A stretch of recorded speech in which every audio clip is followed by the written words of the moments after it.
Good morning बच्चों। आज हम लोग ज्यामिति में त्रिभुज बनाना सीखेंगे। त्रिभुज बनाने के लिए 3 शर्त का होना आवश्यक है। पहले इन तीनों शर्त क्या हैं इसके बारे में हम लोग जानकारी प्राप्त करें। तो पहला शर्त है कि त्रिभुज के लिए 3 भुजा की लंबाई की जानकारी प्राप्त होनी चाहिए। दूसरा है कि त्रिभुज के एक कोण और 2 भुजा की जानकारी होनी चाहिए। और तीसरा है कि त्रिभुज के 2 कोण और 1 भुजा की जानकारी प्राप्त होनी चाहिए। एक प्रमुख बात है कि त्रिभुज बनाना तभी संभव है जब त्रिभुज के कोई 2 भुजा का योग तीसरी भुजा से बड़ी होगी, तभी हम लोग त्रिभुज को बना पाएंगे, अन्यथा नहीं। तो अब चले पेज नंबर 119 में 3 सवाल दिया गया है। इसमें पहले सवाल को हम लोग बनाते हैं यानी त्रिभुज का निर्माण करते हैं। यहाँ पहला सवाल जो दिया गया है इसमें त्रिभुज के तीनों भुजा की लंबाई दी हुई है। तीनों भुजा की लंबाई जो है वह है 4 सेंटीमीटर, 5 सेंटीमीटर और 7 सेंटीमीटर।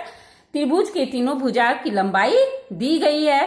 सबसे पहले हम लोग कॉपी के ऊपरी हिस्से में एक रफ चित्र बना लेंगे। रफ चित्र बनाने से हमें इसे बनाने में यानी त्रिभुज का निर्माण करने में हमें सुविधा होगा।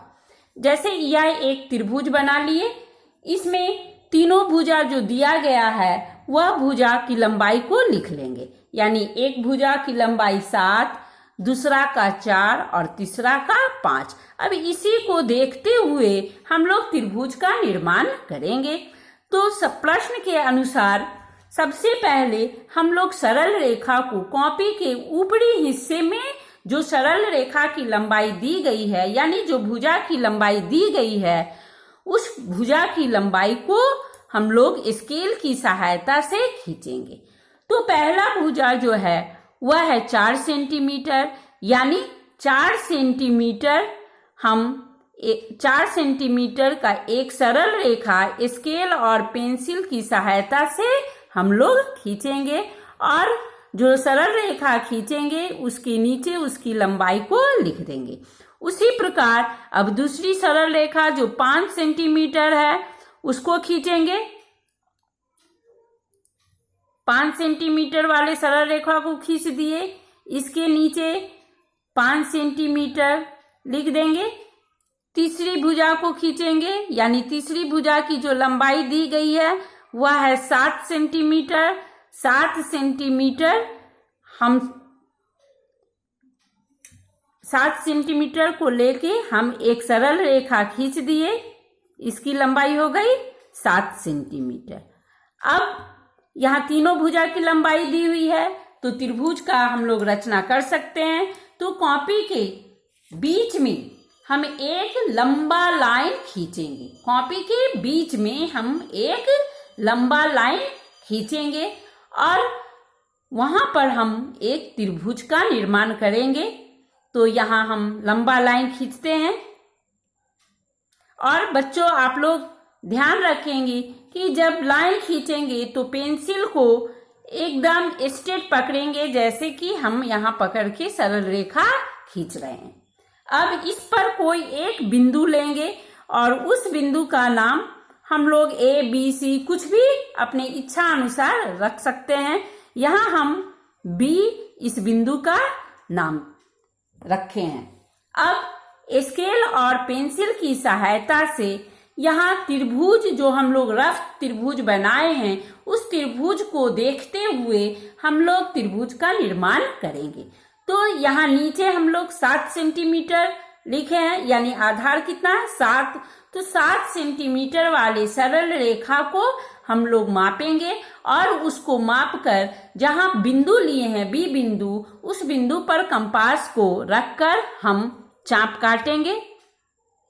यानी 7 सेंटीमीटर वाले लाइन को हम माप लिए, ये 7 सेंटीमीटर का लाइन है, मापे और बी बिंदु पर कंपास को रख के हम चाप काट दिए। चाप जहां कटेगा वहां पर हम एक बिंदु पेंसिल से मार्क कर दिए।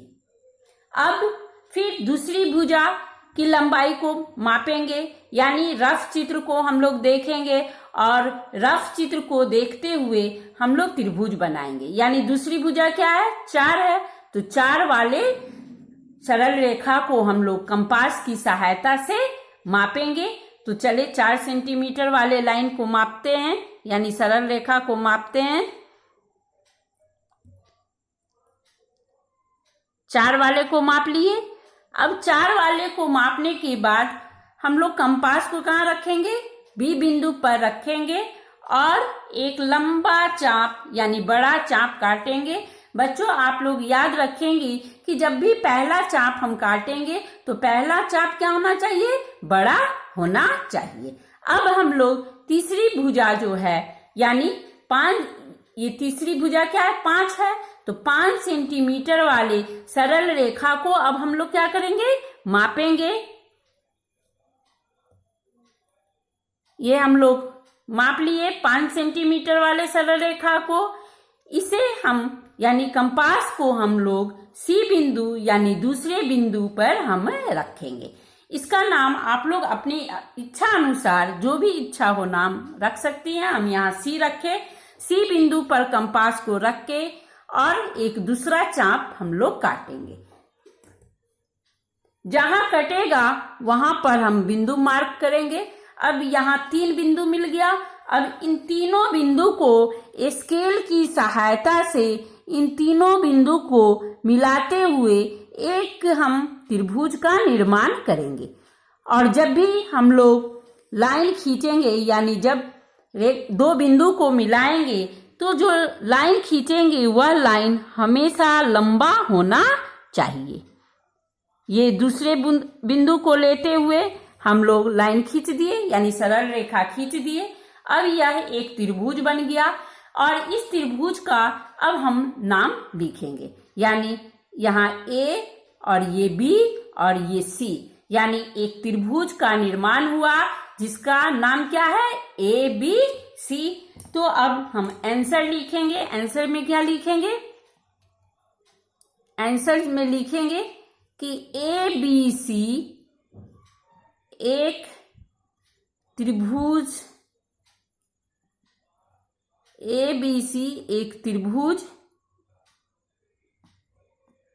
बनाया गया या निर्माण किया गया। यह हम अपनी इच्छा के अनुसार हम लिख सकते हैं, बनाया गया भी लिख सकते हैं और रचना किया गया भी लिख सकते हैं। जो आपका इच्छा होगा उसे हम लोग लिख सकते हैं। अब हम चले इसे एक बार और हम समझाने की आप लोग को कोशिश करते हैं। इसे अच्छे ढंग से आप लोग समझ लीजिए, तभी जब एक प्रश्न को बनाना यानी एक त्रिभुज को बनाना सीख जाएंगी तो आगे कहीं भी असुविधा नहीं होगा। हमेशा याद रखेंगी कि कंपास में पेंसिल अलग और लाइन खींचने के लिए अलग पेंसिल का उपयोग करना होगा।